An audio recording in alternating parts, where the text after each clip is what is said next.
One winter, a family of ground squirrels was settling into their tree to hibernate, and Kiddo Squirrel was not happy about having to stay in all winter. "Listen, Kiddo," said Father Squirrel. "We'll tell you when it's okay to go out." "Fine," said Kiddo in a way that meant, "This isn't fine at all." Sure enough, the next day Kiddo woke up his parents. "Can we go out yet?" Father replied, "No, go back to bed." This totally convinced Kiddo, who never bothered his parents again. "Just kidding." The next day, Kiddo was back. "Can we go out yet?" And again Father replied, "No." And the next day, "Can we go out yet?" Father reacted about how you'd expect. "Seriously? No, go back to bed."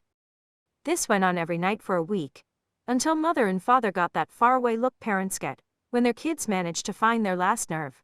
"Tell you what," said Mother Squirrel, "I want to make sure we have enough acorns stored up. You can go out after you've counted every single one." At that, Kiddo ran to the tree version of their basement and went to work. He counted and counted for hours, until eventually, yawn, Kiddo had fallen fast asleep. "Nice one," said Father. Mother Squirrel smiled. "When times are tough, it's good to have something you can count on." The end.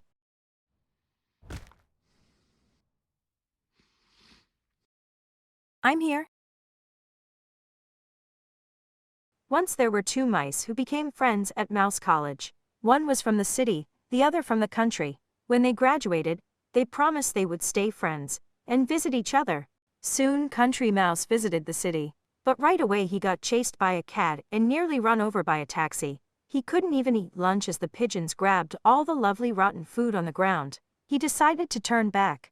"I can't visit you. How can you live there?" Country Mouse wrote in a somewhat regrettably snippy email. But City Mouse understood. "I'll come visit you instead," he offered. Soon City Mouse visited the country, but right away he got chased by a hawk and nearly run over by a tractor.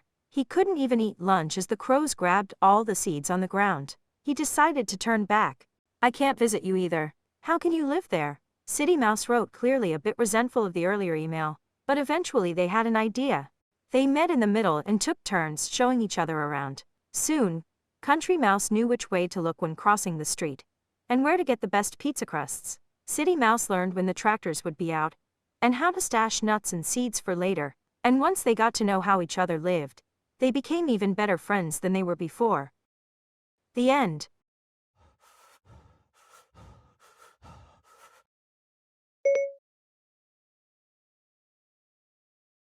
This is the story of Hansel and Gretel, who were gathering firewood in the enchanted forest one day, when they came upon a gingerbread house. It had chocolate bars for roof tiles, and the trim was made out of that rubbery sugar stuff on wedding cakes that nobody seems to like.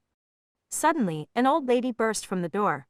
"Oh no, it's a wicked witch!" Hansel cried out. "She's going to eat us," sobbed Gretel. "Eat you?" said the lady. Yuck. I literally live in a house made of candy. In fact, I was just going to offer you a delicious slice of marzipan mailbox."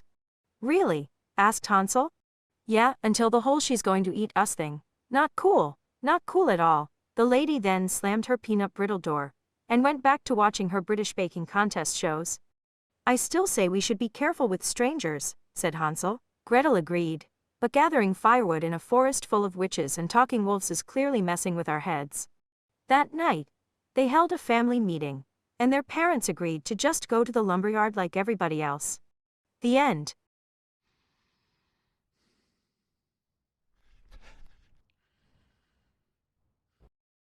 Yes? One winter, a family of ground squirrels was settling into their tree to hibernate, and Kiddo Squirrel was not happy about having to stay in all winter. "Listen, Kiddo," said Father Squirrel. "We'll tell you when it's okay to go out."